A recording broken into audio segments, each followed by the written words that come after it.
ओम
नमः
गणपतये नमः गं गणपतये नमः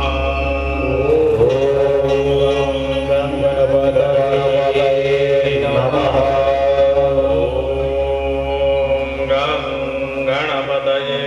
नमः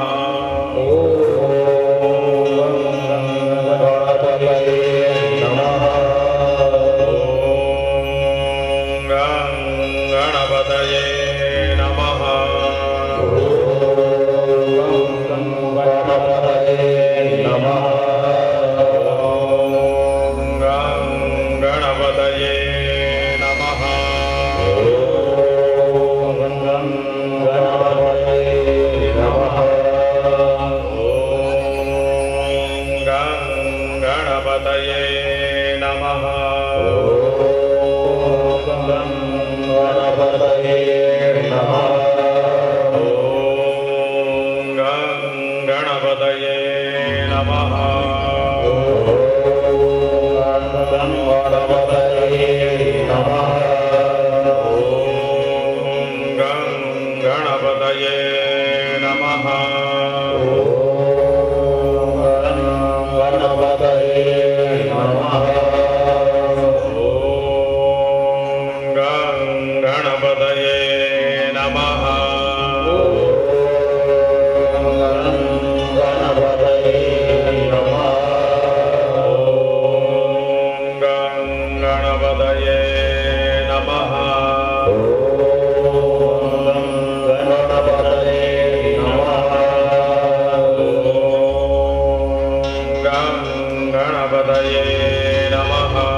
वक्रतुण्डप्रभा निर्विघ्नं कुरु मे देव येषु सर्वदा महाबुद्धि विनायकम् गणनाथ सरस्वती पंचनाथं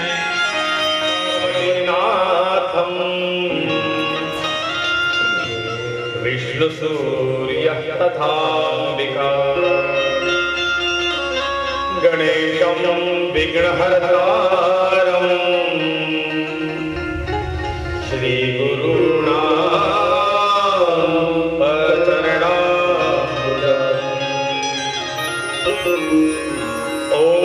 नमो जी आर्या वेद प्रतिपाद्या जय जय स्वसंवेद्या आत्मरूपा देवा तूची गणेशो सकलार्थमति प्रकाशो निवृत्तिदासु अवधारी जोजी हरा गजानना गिरिजा कुमारा जय जय लंबोदरा एकदंता शूर्पकर्णा हालवी से कर्णयुगले ते थोडी जोका वारा उसळे त्याचे वाते विघ्न दूर पळे विघ्नांतक म्हणते तुझे शोभे आनन जैसे तप्त कांचन किंवा उदित प्रभारमण तैसे तेज पाठतसे वंदो आचार्य शंकरू जो का ग्रंथ करता विवेक चतुरु सारोणे परमठतेचा विचारू प्रबोध दिन करू प्रकाशीला गणेशो कालवो गार्ग्यो मंगलश्च सुधाकरा गणेशस्य प्रसादोऽयं सर्वे गृह्णन्तु भागिनाः सिद्धिबुद्धि सहित महागणपति बाप्पा मंगलमूर्ति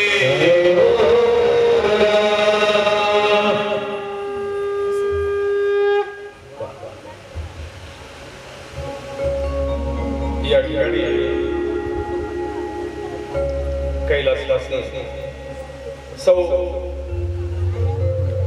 कमल लक्ष्मण शिरुडे यांच्या पंचम स्मृती प्रीत्यर्थ 5व्या वर्षाच्या स्मृती निमित्ताने आयोजित ही गणेश महापुराण कथा या द्वितीय दिन पुष्प गणेशाच्या चरणी समर्पित करताना आरंभी कालच्या कथा भागाचा थोडक्यात आढावा घेऊया. काल आपण काय ऐकलं याबद्दल थोडं स्मरण करून मग पुढच्या कथेला आपण वाटचाल करू. आरंभ थोडा एक 15-20 मिनिटं उशीर झाला कालच्या कथेच्या आरंभाला, त्याच्यामुळे 10-15 मिनिटं उशीर समाप्तीला झाला. बघा कालच्या कथा भागामध्ये मंगलाचरण आपण बघितलंय. मंगलाचरण करताना ज्ञानोबांनी तुकोबांनी गुरु महाराजांनी वंदन केलेला हा गणेश ओंकार रूप प्रधान ओम नमो जी आज्ञा ओंकार प्रधान रूप गणेशाचे याबद्दल आपण काल समजून घेतलं. मंगलाचरण तुकोबाई सांगतात त्या की हा ब्रह्मा विष्णू महेशाचे उगमस्थान आहे. त्यांचं उगमस्थान असणारा हा गणेश जे कोणी उत्पन्न ऐसे तिन्ही देव जे कोणी उत्पन्न तो हा गजानन माय बाप. या त्रिदेवांचं उत्पत्ती स्थान असणारा हा गजानन ओंकार प्रधान रूप गणेशाचे तुका म्हणे ऐसे आहे वेदवाणी. वेदांचं वाक्य पुराणांचं वाक्य वेदांनी शास्त्रांनी पुराणांनी नवे नवे विज्ञानाने सुद्धा या गणेशाला स्वीकारलं. आपण काल बघितलं गणेशाच्या अष्टविनायकांची स्वरूप या अष्टप्रधान विनायकांची स्थान महाराष्ट्रात असलेल्या 21 जागृत गणपतीची स्थान गणपती बाप्पाची 3.5 शक्तिपीठ याबद्दल आपण ऐकून घेतलंय. आणि सोबतच आपल्या जळगाव जिल्ह्याचं लाडकं दैवत हे पद्मालय याचं सुद्धा आपण स्थान महात्म्य ऐकलं. आणखीन ऐकायचं पद्मालयाविषयी विस्तृत माहिती आणि याबद्दलचं महात्म्य सुद्धा आपल्याला या क्षेत्राचं जाणून घ्यायचं आहे. हा काही माझा विषय नाही, हा गणेश पुराणातच आलेला पद्मालय क्षेत्राची महती आहे. अशा या 3.5 शक्तिपीठ जे पद्मालय क्षेत्र हे त्या 3.5 गणेशाच्या शक्तिपीठांपैकी एक शक्तिपीठ आहे हे सुद्धा आपण काल जाणून घेतलं आहे. पण ती महती आपल्याला माहिती नसते, त्याच्यामुळे जवळ आपण असूनही तिथे जाऊ शकत नाही आणि त्याचा लाभ त्या पद्धतीने घेऊ शकत नाही. आणखीन याच गणेशांच्या संपूर्ण चरित्राचं श्रवण करता करता आपण एका राजाच्या चरित्राला आरंभ केला होता. हा राजा आहे चंद्रकांत.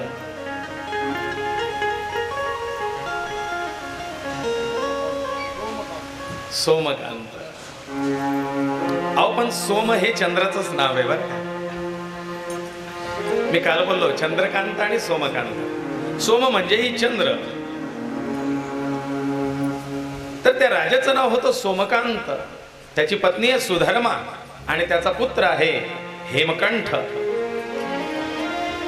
हेमकंठ, हेम म्हणजे सोनं आणि सोन्यासारखा ज्याचा कंठ आहे तो मूल्यवान. नवे नवे ज्याचा एक एक शब्द अमौलिक आहे असंच तोलून मापून मोजून आणि अमौलिक शब्द बोलणारा तो हेमकंठ. फार महत्व आहे बरं बोलण्याला. कोण कसं बोलतो, किती बोलतो आणि काय बोलतो याला फार महत्व आहे. नुसतं बोलता येणं महत्वाचं नाही, ते कसं बोलावं, किती बोलावं आणि केव्हा बोलावं हेही कळायला पाहिजे. बोलो ऐसे बोले जन बोले विठ्ठल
कारण केव्हा बोलावं, किती बोलावं, कसं बोलावं.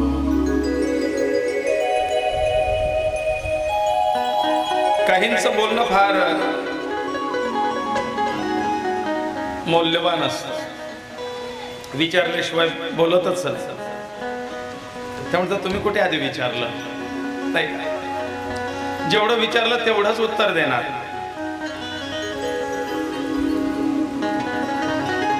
एकदा एक व्यक्ती डोरबेल वाजवली तर म्हणतो नाही, ते ऑफिसला गेले. बर बर, मग तुझी आई? आई तर आताच बाजारात गेली म्हणले. ते काही बाजारातलं साहित्य आणायचं होतं त्याच्याकरता गेलेली आहे. मग भावाला बोलव म्हणले, माझा भाऊ क्रिकेट खेळायला गेलाय. मग हा वैतागलेला होता.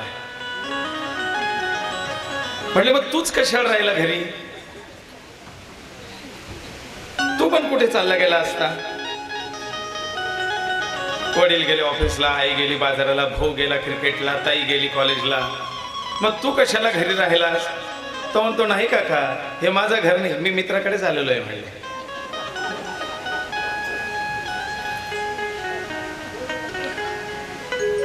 तोपर्यंत एवढं परेड होई तोपर्यंत त्याने सांगितलं नाही की या घराचा मालक मी नाही, तो पोरगा दुसरा आहे, मी त्याचा मित्र आहे. पण त्याने फक्त त्याची प्रश्न चाललाय याने याची उत्तर दिली. आपल्याला काय करायचं? जेवढं विचारलं तेवढं उत्तर द्यावं म्हणलंय. बोल फार महत्वाचे. केव्हा बोलावं, काय बोलावं, किती बोलावं, कसं बोलावं आणि कुठे बोलावं. लोक आजकाल स्मशानात सुद्धा, कार भाऊ तून पुतणी लगनली होती ना, अरे तू आला कुठे, आपले विषय कोणते?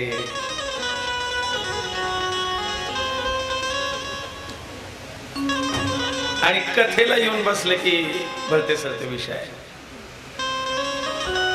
जो धर्ममंडप आहे तिथे धर्ममंडपाच्या धार्मिकतेच्या गोष्टी, अध्यात्माचं चिंतन, कल्याणाचं तळमळ या विषयीची चर्चा असावी, आहे ना? मग हा हेमकंठ ज्याचे शब्द न शब्द तोलनीय होते, अमोलिक होते, हा पुत्र आहे त्यांचा. आणि राजाचं सगळं वैभव, राजवैभव युक्त आहे, पद आहे, प्रतिष्ठा आहे, संपत्ती आहे, धन अपार आहे, एक मेवाद्वितीय हा राजा आहे.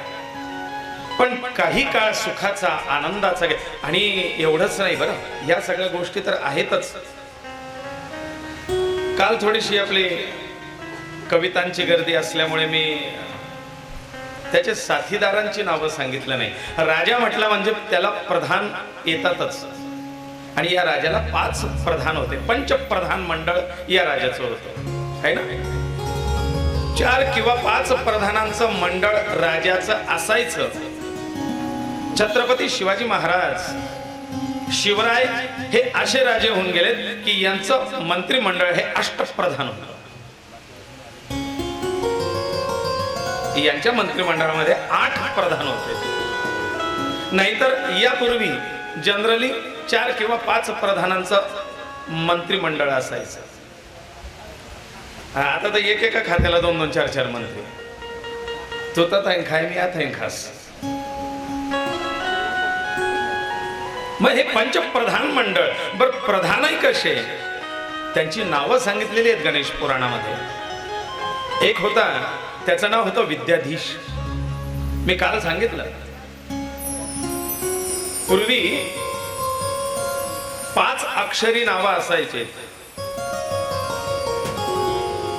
सोमेश्वर, सच्चिदानंद,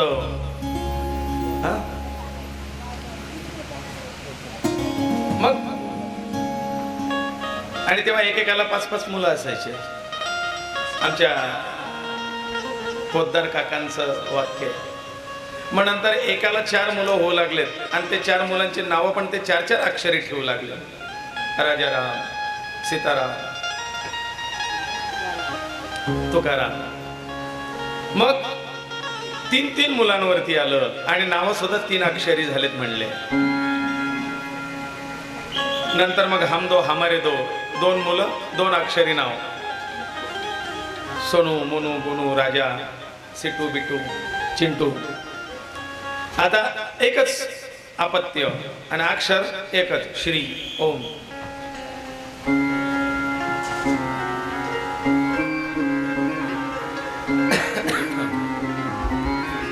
मग या ठिकाणी या प्रधानांची नावं अर्थपूर्ण आहेत. दुसरा प्रधान आहे त्याचं नाव आहे रूपवान. तिसऱ्या प्रधानाचं नाव आहे सुबल. चौथा प्रधान आहे त्याचं नाव आहे क्षेमंकर. आणि 5व्या प्रधानाचं नाव आहे ज्ञानगम्य. आणि या नावांप्रमाणे त्यांचे गुण आहेत. पूर्वी अशा गुणवान लोकांनाच राज दरबारामध्ये एक विशेष राजाश्रय असायचा. त्याला रत्न म्हणायचे, राजरत्न. तानसेनांसारखे चाणक्य होते, हे राजाश्रित होते. कारण तेनालीराम, आणखीन कोणाच्या ते आपल्या कथा येतात ना, बिरबल, हे राजाश्रित विशेष रत्न होते. त्यांच्यात काहीतरी वैशिष्ट्यपूर्ण गुण या प्रधानांमध्ये सुद्धा त्यांच्या नावाप्रमाणे गुण सांगितलेले आहेत. पहिला आहे विद्याधीश. हा ज्ञानाचा सागर आहे. सगळ्या प्रकारच्या विद्या त्याच्याजवळ असल्यामुळे विद्वान हा प्रधान आहे, म्हणून त्याचं नाव विद्याधीश आहे. दुसरा आहे रूपवान. ज्ञानी तर आहेच, पण ते प्रधान दिसायला सुद्धा रूपवान आहे. प्रधान प्रधानासारखा दिसला पाहिजे, रुबाबदार.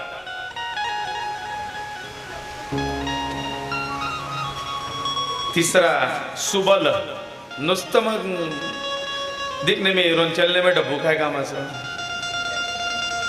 मग हा प्रधान सुबल, बलवान सुद्धा होते. चौथा सांगितला क्षेमंकर. मग बल असून नुसतं उपयोग नाही, त्या बलाचा चांगल्यासाठी वापर करणारा असावा, म्हणून क्षेमंकर. क्षेम म्हणजे कल्याण. तो आपल्या जनतेचं कल्याण सदैव चिंतत असतात. ही प्रधान सतत जनतेच्या कल्याणाचा विचार त्यांच्या मनामध्ये असायचा, आणि म्हणून क्षेमंकर. आणि 5वा सांगितलाय ज्ञानगम्य. आपल्या ज्ञानाच्या बलाने सगळ्यांना सुशिक्षित आणि समृद्ध करण्याची तळमळ ज्यांची असायची, असे ही पंचप्रधान सांगितले. बरं, प्रधान असूनही त्यांच्यात प्रामाणिकता आणि स्वामीनिष्ठा हा महत्वाचा गुण आहे. आजकाल हे सगळे गुण असतील, पण स्वामीनिष्ठा असेल का नाही?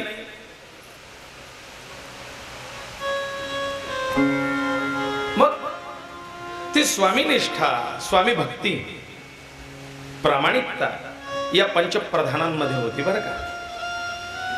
अशा या पंचप्रधानांनी युक्त सोमकांत राजाचं राज्य मोठ्या सुखा समाधानाने, आनंदाने आणि न्यायपूर्वक चाललंय. जणू काही या राजाच्या राज्यात रामराज्यच म्हणायचे. परंतु काल बघितलं आपण, दैवयोगाचं काहीतरी लिखित वेगळंच असतं. राजाला अचानक काहीतरी रोग जडला.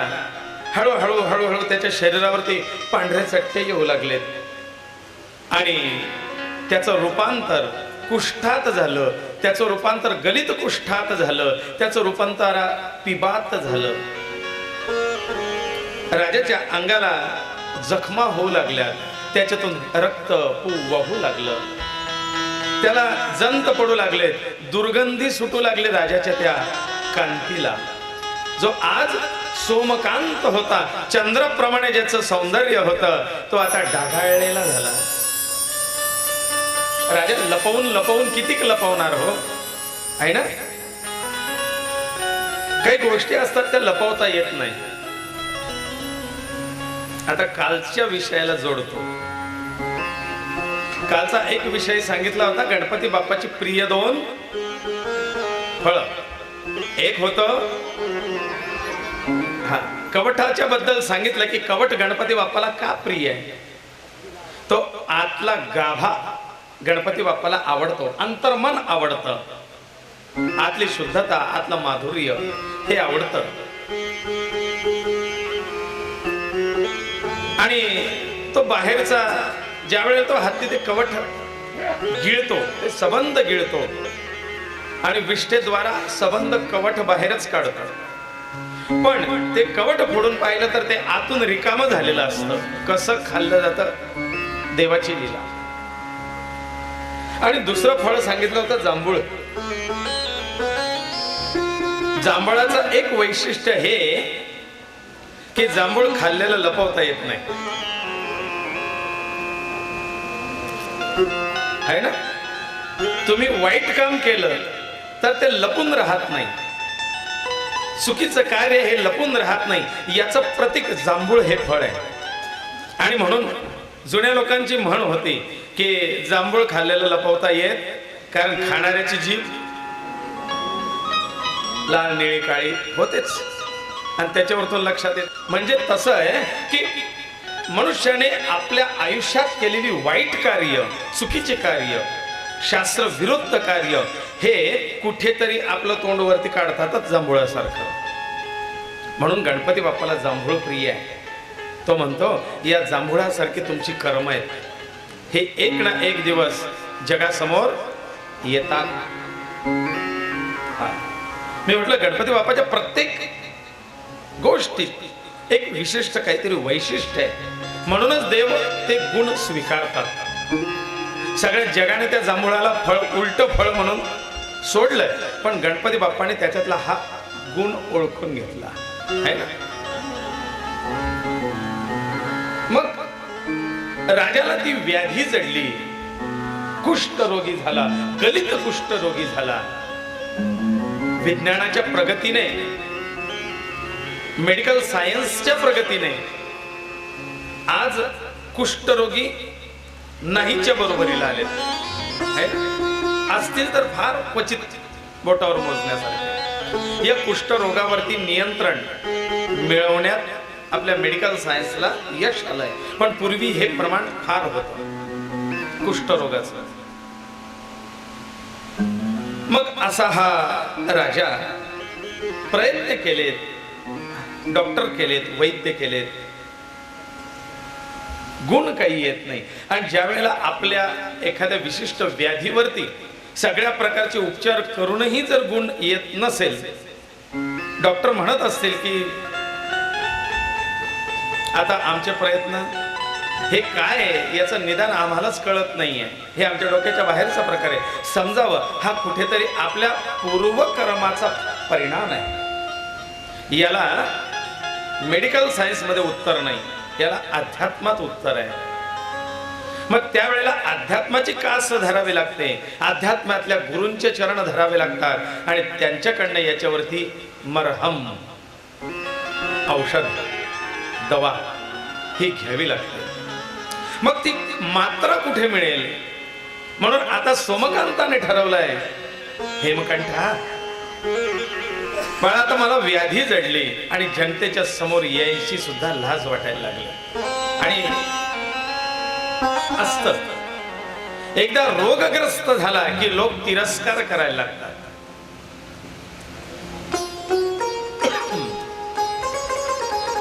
सोमकांताने सांगितलं की लोकांनी मला झिटकारावं, याच्या आत मीच निवृत्ती घेतोय. हेमकंठा, आता माझ्या संपूर्ण दायित्व, या जबाबदाऱ्या ह्या तुला सांभाळायच्या आहेत. हेमकंठ किशोर वयातला आहे, पण अजून त्याला राज्य सांभाळण्याचा अनुभव नाही. त्याच्यामुळे तो म्हणतो, बाबा असं करू नका, तुम्ही इथेच थांबा, इथे थांबून तुम्ही मला मार्गदर्शन करा, मी सांभाळेल, मी संपूर्ण हातभार लावेल तुमच्या कार्यात. राजा म्हणतोय, नाही बाळा, आता इथे डॉक्टर वैद्य थकलेत, तिथे कुठेतरी मला अध्यात्माची जोड घेणं गरजेचं आहे. आणि मला आता भगवंताच्या नामस्मरणात, साधू संतांच्या सेवेत उरलेलं आयुष्य घालवू दे.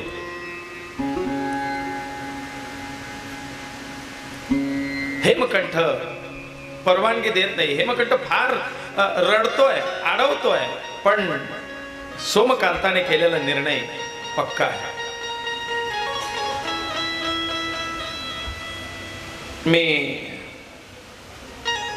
मागच्या याच्यामध्ये सांगितलं होतं, मागच्या कथेतही,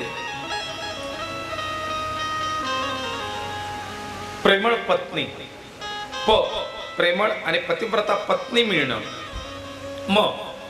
मायाळू माता प्राप्त होणं, आज्ञाधारी आणि सद्गुणी पुत्र जन्माला येणं, प्रामाणिक आणि नम्र सेवक प्राप्त होणं, नोकर नम्र आणि प्रामाणिक,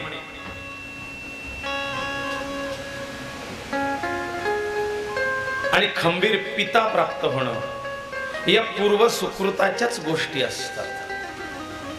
पूर्व सुकृताने या गोष्टी प्राप्त होतात. याच्यात एक आहे आणखीन, जिव्हाळ्याचा जिवलग मित्र मिळणं. सगळ्या गोष्टी तर मायाळू माता, प्रेमळ पत्नी, आज्ञाधारी पुत्र, खंबीर पिता, जिवलग मित्र, याला पूर्व पुण्याची जोड असल्याशिवाय ह्या गोष्टी मिळत नसतात. आणि ह्या गोष्टी तुमच्याजवळ आहेत तर स्वतःला भाग्यवान समजा. आणि असे या राजाजवळ या गोष्टी सगळ्या आहेत. त्याला नम्र सेवकही प्राप्त झाले, नाहीतर नोकर तुंतून समजले, आपले काय सर एवढा रुपा आपले काही चालाव, चाललो मी गरज होईल तर पाय, मालकाला चारदा फोन करावा लागते, ये हो तुझ्याशिवाय काम. पण हे पाचही प्रधान नम्र आहेत, पाचही प्रधान आज्ञाधारी आहेत, स्वामीनिष्ठ आहेत, स्वामी भक्त आहेत. तसा हा पुत्र सुद्धा आहे, हेमकंठ. पित्यावरती अत्यंत प्रेम आहे.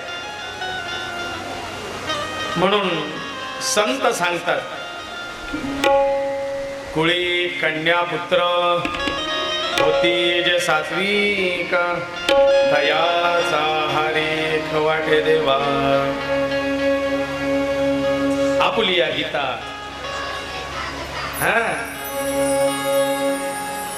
धन्य माता पिता थयाची या. मग त्याचे माता पिता धन्य, ज्यांच्या उदरी कन्या आणि पुत्र ही अशी प्राप्त होतात. सात्विक. पण शब्द आहे कन्या, मुलगी है ना, मुलगी शिकली प्रगती झाली. इथे मुलगी आहे, बरोबर ना, मुलगी शिकली आणि प्रगती झाली, इथे मुलगी आहे. पण इकडे कुळी कन्या पुत्र, पुत्र आहे, मुलगा नाही. मग आपल्याला पुत्र व्हावा, कन्या व्हावी. नुसता मुलगा होऊन उपयोगाचा. मुलगा हा काय असतो, कितला प्लॉट येतो ना, बेलाखेड शिवार मधली जमीन कोणाच्या नावावर आहे ना, तो मुलगा. पण पुत्र त्याचा आपल्या वडिलांच्या प्रॉपर्टीवरती लक्ष नसतं.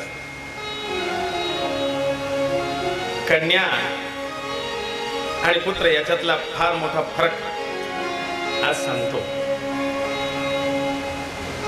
शास्त्रीय व्याख्या आहेत त्याच्या.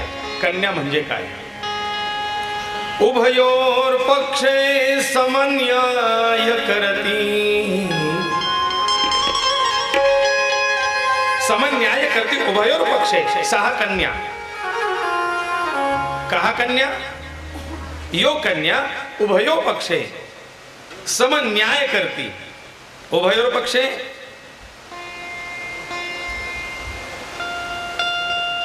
Which to parties. कोणत्या दोन पार्ट्या, सासर आणि माहेर.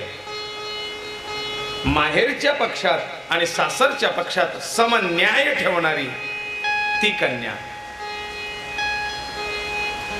कर्त्री न्याय, ही न्याय करणारी, समन्याय ठेवणारी ती कन्या. उभयोर पक्षे समन्याय करती 6 कन्या आणि पुत्र पुन्नाम नरकात तारयते 6 पुत्रा. जो आपल्या आई वडिलांना आपल्या पूर्वजांना पू नावाच्या नरकातून काढून आणतो तो पुत्र. मग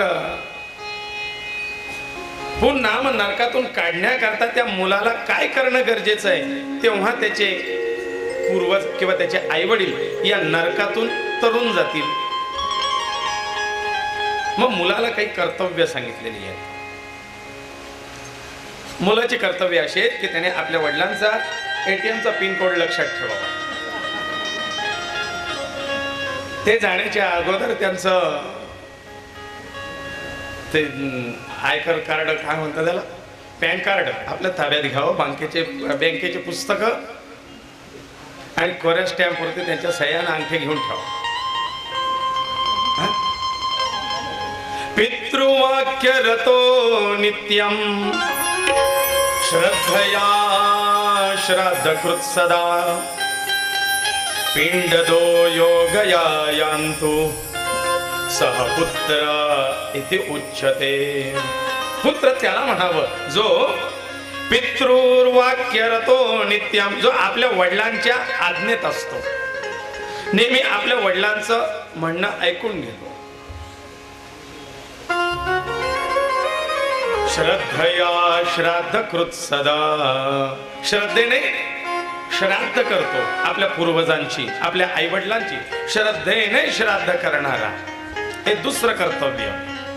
पिंडदो योगया यान्तु, आणि एकदा तरी आपल्या आई वडिलांच्या निमित्ताने गयाला जाऊन पिंडदान करतो तेव्हा तो या 3 गोष्टींनी पुत्रकारी होतो, नाहीतर तो मुलगाच असतो. जीवतोर वाक्य करणात, दुसरी व्याख्या ब्रह्मवैवर्त पुराणामध्ये येणारी. जीवितोर वाक्य करणात प्रत्यब्दम भूरिभोजनात, जोपर्यंत जिवंत आहेत आई वडील तोपर्यंत वाक्य करणात, त्यांच्या बोलण्याकडे त्यांच्या शब्दाकडे लक्ष ठेवून त्यांची आज्ञा पालन करणारा. प्रत्यब्दम भूरिभोजनात, प्रति अब्द, अब्द म्हणजे वर्ष, प्रत्येक वर्षी आपल्या आई वडिलांच्या निमित्ताने जेवू घालणारा, अन्नदान करणारा किंवा त्यांना अन्न जलदान संतर्पण करणारा म्हणजे श्राद्ध. गयायाम पिंडदानेन त्रिभी पुत्रस्य पुत्रता, ही पुत्राची पुत्रता आहे. तेव्हा तो पुत्र म्हणवला जातो आणि तेव्हा तो आपल्या पूर्वजांना, आपल्या आई वडिलांना या नरकातून तारून नेतो. ही कन्या आणि पुत्र यांची कर्तव्य आहे. मग या ठिकाणी सोमकांत आपल्या पुत्राला उपदेश करतोय.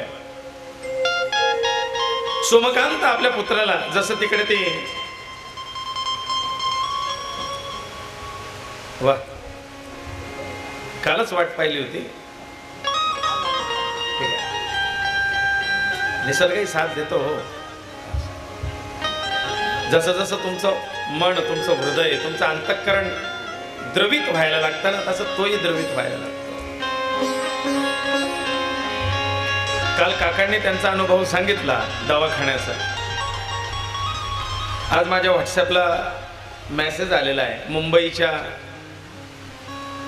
वैदेहीताई लांगे म्हणून आहेत, त्यांची पुतणी 100% तिचा रिझल्ट आला तरी तिला कॉलेजला हॉस्टेलला नंबर लागत नव्हता.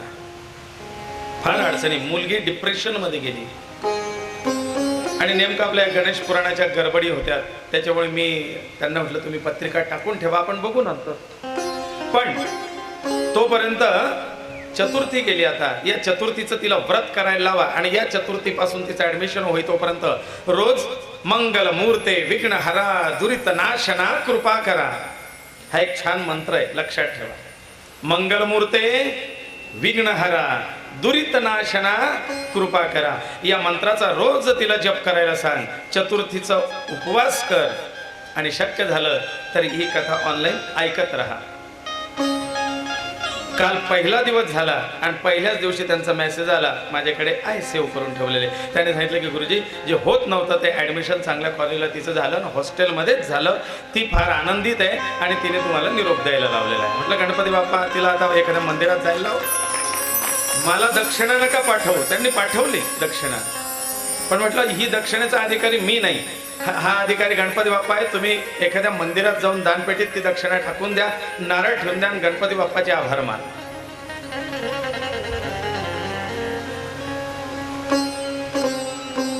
ऐकतायत, मुंबईपर्यंत लोक ऐकतायत आपलं ऑनलाईन.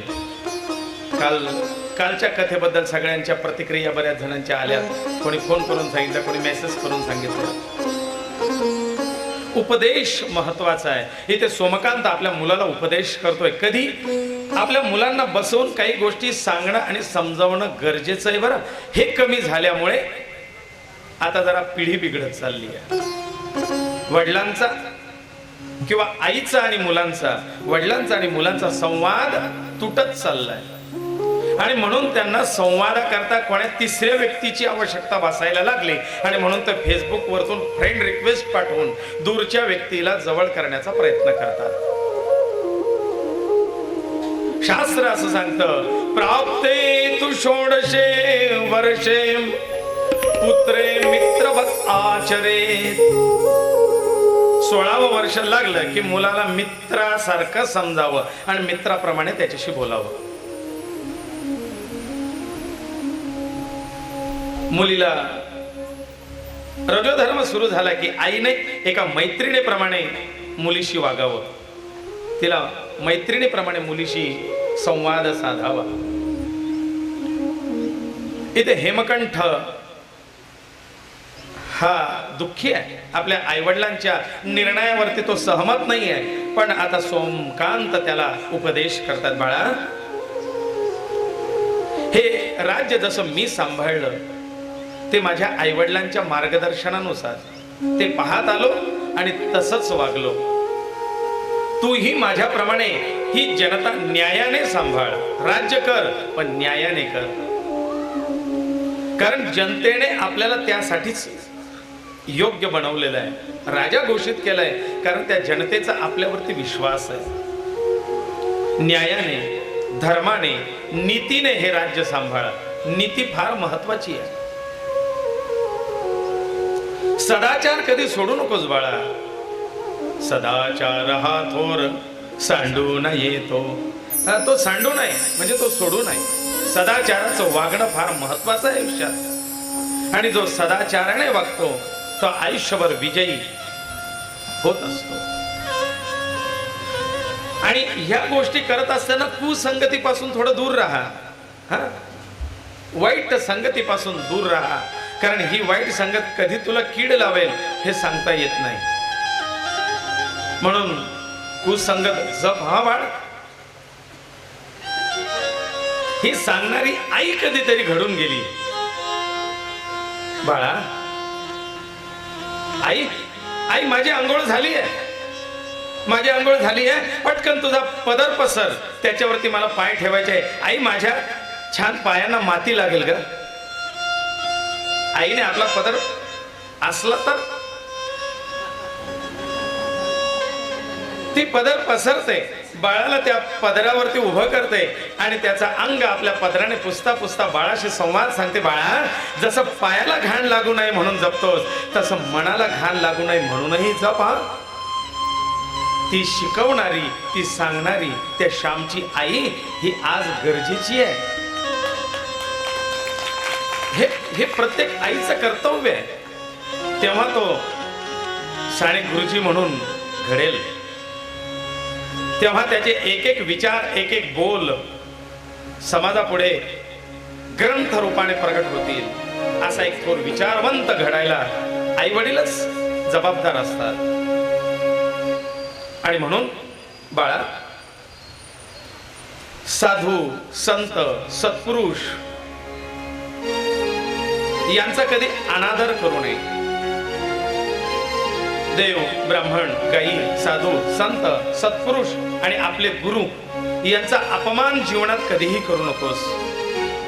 कारण की यांचा अवमान जर आपल्या हातून घडला तर ते पातक कुठेतरी फार मोठ्या स्फोटक रूपाने आपल्या समोर उभं राहतं. म्हणून नेहमी साधू, गुरु, संत, गाय, ब्राह्मण यांचा आदर कर. शत्रूंवरती कधी विश्वास ठेवू नकोस. शत्रूने कितीही तुझ्याशी जवळीकता साधण्याचा प्रयत्न केला तरी तू चाणाक्ष राहा. कारण राजनीतीत ह्या गोष्टी फार गरजेच्या आहेत. चाणक्य, आचार्य चाणक्य तर सांगतात, छोटीशी ठिणगी आणि छोटासा शत्रू याच्याकडे दुर्लक्ष करू नका. कारण किती ठिणगी कधी आगीचं रूप घेईल सांगता येत नाही, आणि तो छोटासा शत्रू सुद्धा तुमचा घात केव्हा करेल हे सांगता येत नाही. म्हणून यांच्यावरती सुद्धा सदैव लक्ष ठेवा. त्याच्याकडे दुर्लक्ष करू नका किंवा हे अस्तित्वातच राहू देऊ नका. बाळा, शत्रूवरती कधी विश्वास ठेवू नकोस. मित्राशी कपटाने वागू नकोस. जे तुझे हितचिंतक आहेत, जे तुझं चांगलं चिंतन करतात, जे तुला चांगल्या गोष्टी सांगण्याकरता सदैव तयार असतात ना, अशा मित्रांचा अनादर करू नकोस. कपटाने मित्राशी वागायचं नसतं. कधीतरी मित्राकरता माहिती असूनही की तो आपल्याशी खोटं वागतोय, खोटं बोलतोय, दुर्लक्ष करत चला. मित्राशी कपटाने वागायचं नसतं. काय म्हणतात ना ते,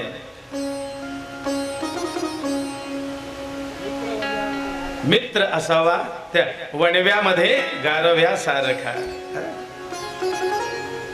दुःख अडवायला उंबर्या सारखा, मित्र वनव्यामध्ये गारव्या सारखा. एक तू मित्र कर, है ना? हा?